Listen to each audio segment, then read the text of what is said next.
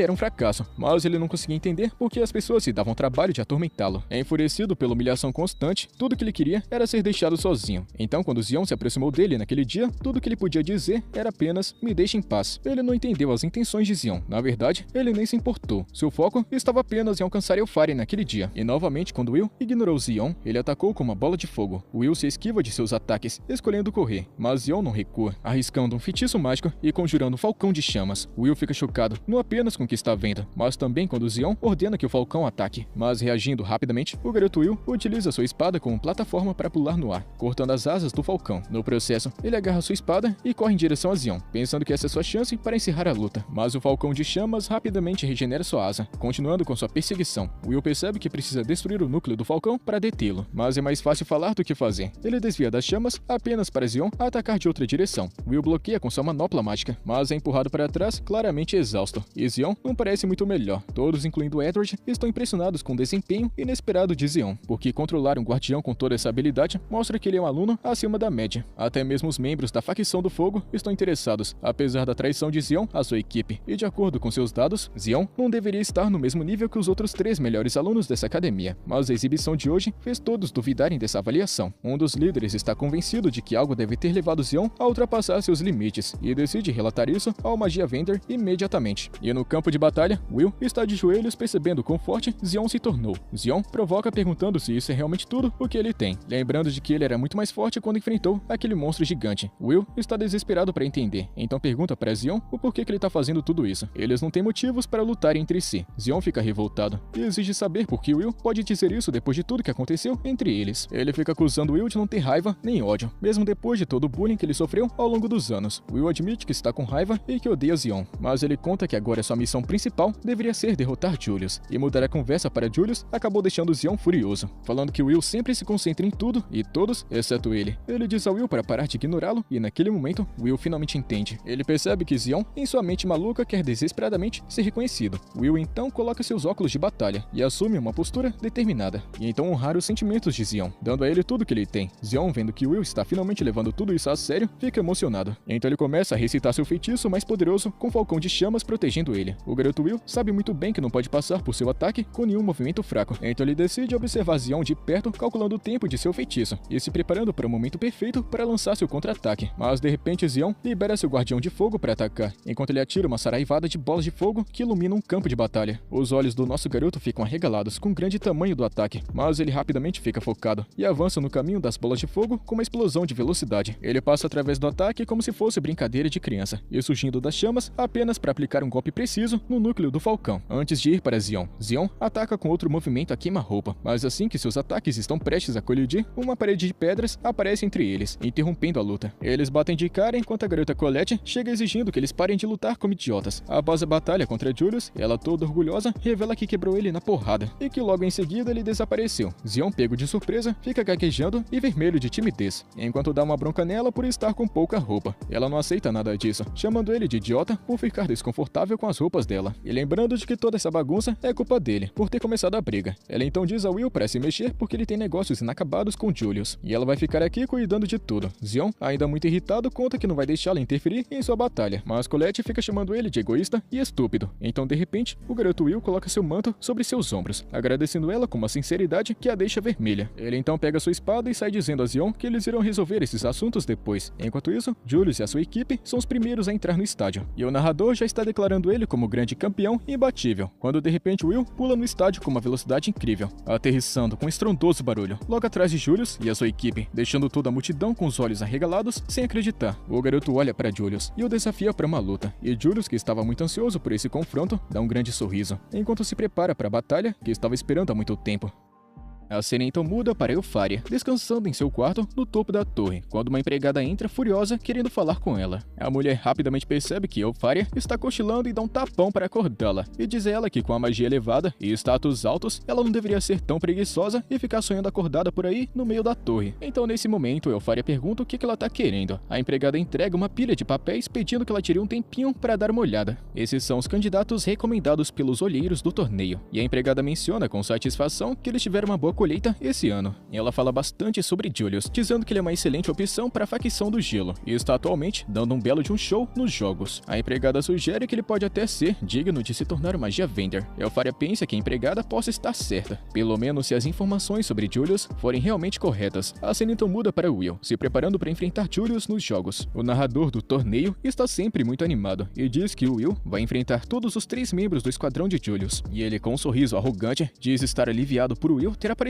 na hora certa. Ele admite que estava preocupado em vencer de um jeito fácil, e conta com um sorriso maléfico que não teria sido tão satisfatório se ele não pudesse esmagá-lo, humilhando ele em público. Will não recua, e diz a Julius que ele não planeja perder até que ele peça desculpas a Donan e os outros anões, mas Julius, com seu sorriso irritante, fala que jamais vai fazer isso, e diz que ele não é nada além do que um rato. Então, com um simples movimento, ele começa a apresentar sua magia de gelo, criando uma névoa espessa, que rapidamente envolve toda a arena. Will está em alerta máximo, e tenta sentir a presença mágica dos outros através da cortina de fumaça. Ele se pergunta se eles estão planejando lançar feitiços contra ele, e ele rapidamente percebe que eles estão se movendo ao redor dele, provavelmente tentando cercá-lo. Então, de repente, um feitiço de gelo atinge o garoto por trás, mas ele se esquiva por pouco, e sabendo que não pode ficar apenas parado esperando, ele começa a se mover, conseguindo escapar de mais 2 ataques de gelo, e acreditando que agora sim conseguiu localizar suas posições, Will tenta atacar Julius. Ele é pego de surpresa por um outro ataque de gelo de uma direção inesperada. Ele fica chocado pela reviravolta dos acontecimentos, e Julius, com aquele sorriso maligno, revela que nem ele, nem sua equipe se moveram 1 centímetro. Nosso garoto fica chocado. Acontece que todas aquelas situações na luta até agora eram apenas clones, e toda a arena fica chocada quando 5 versões de Julius estão diante dele. O garoto Will tá se perguntando se isso é algum tipo de ilusão, mas rapidamente percebe que não é, e Julius então explica com uma risada perversa que seus clones não são apenas para enfeite, eles podem explodir. Então, com um grande kabum, o clone mais próximo do garoto explode, enquanto Will consegue se proteger proteger da explosão, ele se encontra preso em um bloco de gelo. Até mesmo Edward fica atordoado ao ver 4 Julius idênticos lutando. Ele fica surpreso quando reconhece esse feitiço que está sendo usado. Workner então identifica o feitiço como sendo uma das criações secretas de Elfaria. Isso faz parte de uma lendária magia conhecida e especial de gelo. Workner continua explicando que Elfaria criou a arte dos 12 feitiços originais. Cada um deles é uma grande obra de arte, e Julius está usando um desses feitiços impressionantes. Will também reconhece o feitiço imediatamente, e é um que é capaz de criar esculturas vivas, réplicas perfeitas do invocador. O garoto fica de boca aberta e exige saber como Julius consegue usar a mesma magia que Elfaria. Julius apenas dá risada, com arrogância escorrendo de cada palavra. Enquanto ele afirma que é tudo graças a seu imenso talento, ele fica se gabando de ter dominado esse feitiço sozinho. Embora seja apenas o primeiro das 12 artes de Elfaria, ele fica se achando de já ter atingido o nível de magia Vender. E com um sorriso maníaco, ele fica falando de Elfaria como se ela fosse uma garota patética com nada de especial, chegando a declarar que um dia ele vai tirar tudo que ela tem. A raiva de Will aumenta com esse insulto, e ele quebra o gelo que aprisionava ele. O garoto ataca diretamente seu inimigo. Então Julius e seus clones respondem com um ataque de pedra de gelo, mas Will corta todos eles com facilidade. Enquanto Julius continua lançando feitiços, ele se gaba de poder mover seus clones como bem quiser, e até mesmo fazê-los lançar feitiços à vontade. Os companheiros de equipe de Julius então falam confiantes que Will está destinado a perder para sempre, e com isso, Julius interrompe seus ataques diretos e utiliza seus clones como barreiras para prender Will dentro de uma casca mágica. Will tenta se libertar da barreira, causando danos desesperadamente, mas é inútil. A barreira se mantém firme, deixando ele preso. Julius, então debochando da cara dele, explica que é fácil caçar um animal inocente quando ele está com raiva. Então ele arremessa uma enorme pedra de gelo no garoto, declarando que isso vai encerrar a luta com chave de ouro. A multidão de pessoas na arena fica chocada com a demonstração de poder absurda de Julius, e o narrador conta que Julius venceu a batalha sem nem sequer sair do lugar. Até mesmo o professor Edward fica impressionado e comenta que esse nível de controle é o ideal para todos os magos. Então ele finalmente entendeu por que Julius tem mais de 10 mil créditos. Ele realmente merece. Julius então pega sua varinha e usa ela como se fosse um microfone, dizendo ao público e aos olheiros que ele dominou o feitiço de Elfaria sozinho. Então ele, de forma ousada, declara que vai tomar o lugar dela como sendo o grande mago de gelo. Isso deixa os alunos surpresos. Eles falam que ninguém consegue derrotá-lo se ele pode usar feitiços de uma magia Vender. Mas a garota Iris está vendo através da situação, e ela conta que Julius, com habilidade, explorou a força monstruosa e a agilidade de Will para se fazer parecer muito superior. Com isso, ela reconhece sua grande ideia e planejamento. Mas Rust diz que Will vai ficar com cara de idiota se perder essa luta. E contra todas as probabilidades, o garoto quebra a pedra de gelo e Julius fica sem palavras. Will agradece a Julius pelo feitiço de gelo, dizendo que isso ajudou ele a esfriar a cabeça. Ele até admite que sempre fica nervoso quando alguém fala mal de Elfaria, mas Julius fica irritado escutando ele falar o que bem entende, e declara que vai acabar com Will para sempre dessa vez. Então Julius e seus clones lançam outro ataque, mas o garoto desvia desses feitiços e derrota os companheiros de equipe de Julius em um simples movimento rápido. O professor Edward, reconhecendo essa tática, percebe que é a mesma técnica que Will usou contra ele antes. A multidão explode de animação, sentindo uma grande reviravolta quando os clones de gelo de Julius começam a desmoronar. A confusão se espalha pela plateia. O garoto Will, de um jeito calmo, explica que Julius estava contando com seus amigos para ajudar a controlar os clones, e essa é a única razão pela qual ele conseguiu utilizar o feitiço de Elfaria por um curto espaço de tempo. E ele também conta que Julius não está nem perto do nível de Elfaria. Enquanto isso, de volta à torre dos Magia Vendors, Elfaria, observando de longe, pensa que Julius pode realmente ter o que é preciso para ser o seu substituto. Isso se os relatórios forem realmente verdadeiros. Mas ela, estando calma, pensa que o que ela mais deseja ao seu lado é um garoto que usa uma espada, e não um substituto para magia de gelo. Will então conta que o talento de Julius não é tudo que parece ser. E ele explica que, ao contrário dos grandes guardiões, o feitiço de Elfaria que ele copiou é totalmente controlado pelo invocador. E sem os seus companheiros de equipe, Julius não teria conseguido manter esses clones sob controle. Julius fica furioso por ter os seus planos arruinados por alguém que ele considerava um simples moleque amaldiçoado que nem pode usar magia. Ele revida lançando rosas congelantes em Will, e o garoto facilmente corta elas, mas Julius faz as rosas explodirem. Will se protege da explosão, e Julius, sem perder tempo, conjura mais 4 clones e eles bombardeiam Will com magia de todos os cantos. Mas o garoto desvia e contra-ataca todos os ataques. Julius admite que ele ainda não é habilidoso o suficiente para controlar 4 clones ao mesmo tempo, sem a ajuda de seus amigos. E sabe que o feitiço vai acabar rapidamente, mas ele continua confiante que Will nunca vai descobrir qual dos clones é o verdadeiro, já que todos parecem idênticos. E rindo ao pensar em Will sendo apenas um rato indefeso contra seu feitiço, Julius acaba sendo pego de surpresa quando Will avança direto para ele. E em pânico, Julius rapidamente levanta uma parede de gelo para bloquear o ataque, mas Will quebra ela sem esforço com sua espada, enviando um fragmento de gelo direto para Julius. Julius fica atordoado e exige saber como Will descobriu qual era o verdadeiro. Então o garoto explica que a temperatura corporal média dos clones é exatamente o oposto da do conjurador, e dependendo da precisão do do feitiço, se um conjurador não estiver totalmente no controle dos clones perfeitamente, o frio acaba vazando da parte interna, como se fosse cristais de gelo dos andarilhos de gelo, e ao redor de seus pés, ele percebe que Will está completamente certo. Julius está observando sem acreditar, enquanto todos os seus clones estão se desintegrando em pedaços. Confusão e raiva estão girando dentro da cabeça dele, enquanto ele se pergunta como alguém como Will poderia saber mais sobre esse feitiço do que ele próprio. Então o garoto, com um sentimento de nostalgia, revela que é porque Alfaria é sua grande amiga de infância. Ele conta que eles dois foram abandonados quando eram pequenos e cresceram juntos no orfanato, e por causa disso, ele reconhece sua magia de dentro pra fora, e até mesmo admira a magia de gelo, tudo por conta de Alfaria, embora nunca tenha sido capaz de chegar em seu nível. Em seguida, vemos Alfaria chamar Will da torre, garantindo que suas memórias e seu trabalho duro nunca serão desperdiçados. Voltando para a luta, o garoto enfrenta Julius, dizendo a ele que conhece todos os pontos fortes e fracos da magia de Alfaria. Julius enlouquece e grita com raiva que não vai permitir que nenhum garoto idiota como Will zombe da magia dele. Com fúria nos olhos, ele ataca Will com um feitiço de gelo, mas o garoto corta sem esforço. Ele então elogia Julius com um pouquinho de arrogância, falando que é muito incrível o fato de que nenhum outro mago nunca conseguiu copiar a magia de Alfaria. Ele também conta que o feitiço do qual Julius tanto se orgulha foi criado por Alfaria quando ela tinha simplesmente 2 anos de idade. Essa revelação acerta Julius como se fosse um soco no estômago, mas Will continua falando e diz a ele que o feitiço não é perfeito e pode ser facilmente anulado. Ele também conta que ter dominado esse feitiço torna Julius nada mais nada menos do que um bom iniciante. Julius está agora de queixo caído por ter ficado tão orgulhoso de dominar um feitiço criado por uma garotinha de 2 anos de idade, e está sentindo agora o gosto amargo da humilhação, percebendo que ele não é melhor do que uma pirralha. Ele se enfurece e, em sua raiva, ele invoca 8 cópias de si mesmo. Então fala que Will nunca deveria ter subestimado ele, pois ele pode fazer muito mais do que apenas criar alguns clones. Agora, ele está motivado a derrotar Will com números altíssimos. Ele lança uma rajada de feitiços de gelo de uma única vez, mas Will continua imparável. Então, ele revela que quando ele era pequeno, ele costumava ser infernizado por 10 clones de Alfaria. Isso faz os esforços de Julius parecerem patéticos. Julius fica furioso e lança seu ataque, mas Will se esquiva de cada um de seus feitiços com facilidade e derruba um de seus clones. Julius desesperadamente ordena que seus clones restantes parem aquele moleque fracassado para que ele possa fugir. Mas isso não adianta, pois o nosso garoto destruiu cada um de seus últimos clones. Seus ataques se mostram inúteis enquanto ele bloqueia ou esquiva de todos eles. E com os clones derrotados, o garoto avança em direção a Julius e com uma porrada gigantesca arranca um dos dentes do moleque arrogante, deixando ele inconsciente no chão. Todos ficam chocados com o que aconteceu, e o narrador anuncia a vitória de Will, mas ele não acredita que um rapaz sem nenhum talento conseguiu derrubar alguém com mais de 10 mil créditos. Host fica sem palavras e até os olheiros começaram a ver Will com uma nova luz, e quando Colette e Zion entram na arena,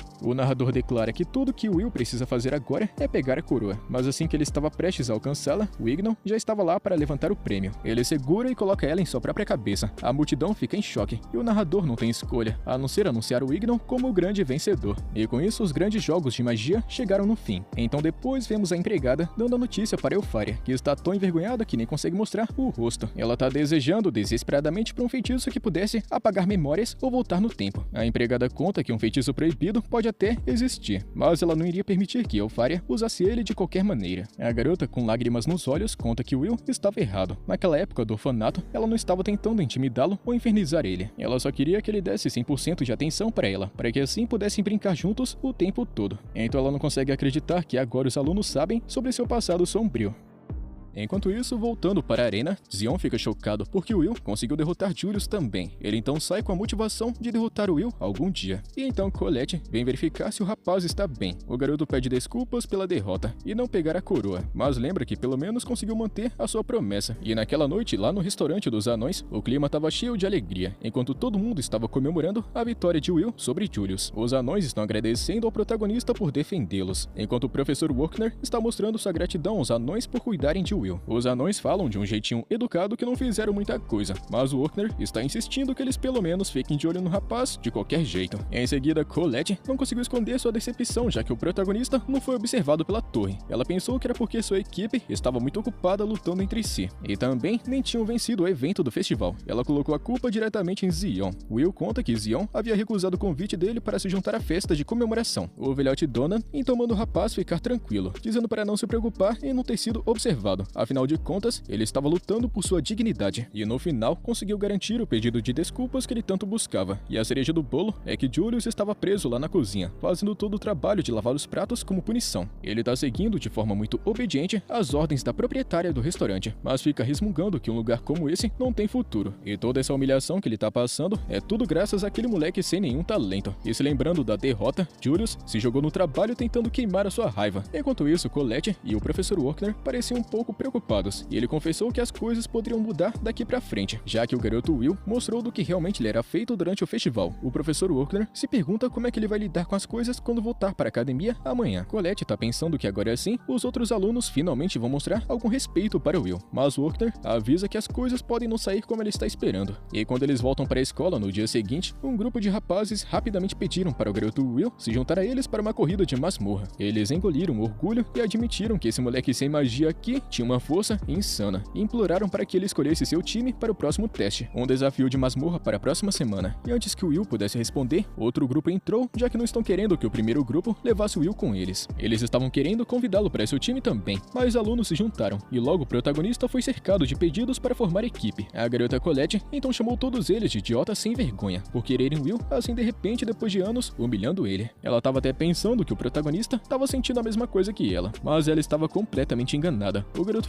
foi emocionado por estar sendo tão desejado para formar times. Ela então percebe que acabou perdendo o controle na frente dele, porque ele estava faminto por amigos por muito tempo. E quando uma garota acusou Colette de roubar o Will só pra ela conta que é claro que ela vai dividir os créditos do trabalho com ele. Colette entra no meio falando que o Will não vai se juntar a ninguém, porque eles já tinham planos de ir às compras mais tarde. Colette então começa a surtar, depois de perceber que pode ter dado por acidente a ideia de um encontro com o Will. Sua amiga percebe isso e não perde tempo, e já vai zoando com a cara dela, mas ainda fala para Colette se preparar e ficar bem arrumada, mesmo que não seja um encontro de verdade. Claro que Colette concorda, e a sua amiga então recomenda que ela use algo fofo. Enquanto isso, do outro lado, no dormitório masculino, nosso garoto está conversando com o host sobre seus planos com Colette amanhã, explicando que Colette meio que forçou ele a fazer isso, e até conta que vai aproveitar o dia de amanhã para comprar equipamentos para o treino. Host fica fingindo estar feliz em saber que Will e Colette vão sair para fazer compras sozinhos, e seu rosto fica sombrio como se fosse um esquisitão maluco. E no dia seguinte, Colette está esperando muito ansiosa por Will, muito motivada a transformar essa pequena viagem de compras em um encontro romântico, e ela simplesmente perde o fôlego quando dá de cara com um rapaz bonitão, e ele rapidamente fica elogiando o novo visual dela, sem aquele uniforme da academia, dizendo que essa roupinha bonita dela fez o coração dele disparar, o que deixa Colette vermelhinha. E assim que as coisas começam a parecer mais românticas, os dois acabam sendo pegos de surpresa quando o host aparece do nada, se desculpando pelo atraso. Ele se apresenta pois é a primeira vez que Colette vê ele. E então nesse momento, Will explica que Host estava insistindo em vir junto, enchendo o saco dele por algum motivo que ele não faz ideia. Colette fica de boca aberta com essa notícia assim do nada. E então o Host se agarra no protagonista, mostrando a língua zoando com a cara dela, claramente gostando de fazer ela de idiota e atrapalhar o encontro da coitada. E daí pra frente foi mostrado que esse cara estava muito motivado a acabar com o dia romântico deles. Toda vez que Colette tentava falar com Will, Host atrapalhava. Então com o tempo, Will percebe que alguma coisa está acontecendo e pergunta o que está incomodando Colette. Ela diz a ele que a sua relação de amigo com o Host é meio estranha e pergunta se por acaso ele é uma mulher. Will apenas dá risada disso, dizendo que Host é apenas um cara legal que gosta de ficar perto de seus amigos. Host então traz bebidas, mas por algum motivo ele não trouxe uma para ele mesmo. Então ele conta que se ele quiser um golinho, ele pode dividir o copo com Will. Aí então Colette fica sem paciência, já não suportando mais essas idiotices todas, e fala que se Host quiser um golinho, ele pode pegar da bebida dela. E foi nesse momento que as coisas começaram a ficar tensas. Então Host fala para Will que vá na frente para comprar a sua espada. Colette também concorda com um sorriso falso, falando que os anões não vão ficar felizes em ver magos como eles em sua loja. E percebendo que o clima tá tenso, o garoto sai do banquinho e vai até a loja. Com isso, Colette vai direto ao ponto, exigindo saber por que diabos Host não tá deixando Will sozinho por 5 minutos. Mas então Host fala que não vai desistir e declara que se importa com Will mais do que qualquer outra pessoa nesse mundo. Os dois acabam brigando cara a cara sobre quem realmente se importa mais com Will. E voltando para o garoto, ele finalmente começa a se perguntar se seus dois amigos podem realmente se odiar tanto. E do nada, naquele momento, Liana se aproxima para falar com ele. Ela também é conhecida como a senhorita perfeita e alguém que se destaca da multidão de alunos. Ela é o completo oposto de Will em todos os sentidos, e o garoto fica um pouco confuso, imaginando que ela poderia querer com ele. Mas então Liana simplesmente diz a ele para segui-la. Ele segue ela até uma casa misteriosa, onde encontra um grupo dos melhores alunos da academia reunidos. É explicado que é o último semestre do ano, o que significa que é hora do treino de todos os alunos. E Liana solta a notícia de que ela está querendo formar um grupo com eles 5. Julius e Zion pareciam que que tinham acabado de ver um fantasma e não conseguem entender por que Liana está querendo convidar o Will de todas as pessoas da academia. O protagonista sabe muito bem que esses dois provavelmente odeiam ele mais do que tudo, e vendo seu rosto apavorado, Liana tá confundindo isso como se fosse um não, e ela pensa que ele está recusando a oferta para formar um time. Depois disso, o garoto Will percebe que ela é um pouco bestinha, pois ela não fazia ideia de que esses dois aqui odiavam ele, e Zion ataca o Will. Mas antes que ele possa fazer um movimento, Wignon utiliza sua poderosa magia e muda completamente o cenário. Ele lembra que os magos precisam sempre estar posturados e longe da natureza violenta dos anões, e isso deixa Zion caladinho. É dito que a magia de Wignon não é um simples truque comum, é uma magia de ilusão, uma forma rara que invoca paisagens incríveis, como habilidades que só os elfos possuem. E conforme as coisas se acalmam, Wignon então muda sua atenção para Liana, querendo ouvir o que ela tem a dizer. Liana então explica que seu objetivo é simples: formar um grupo para o desafio na masmorra. Ela quer se juntar aos 4 melhores magos mais fortes que mais se destacaram no festival. Ela acredita que o protagonista tem algo que falta a eles, algo que poderia dar a eles uma vantagem na masmorra. Julius na mesma hora discorda, falando que esse moleque sem magia não pode usar sequer um feitiço de busca e apenas iria atrasar eles.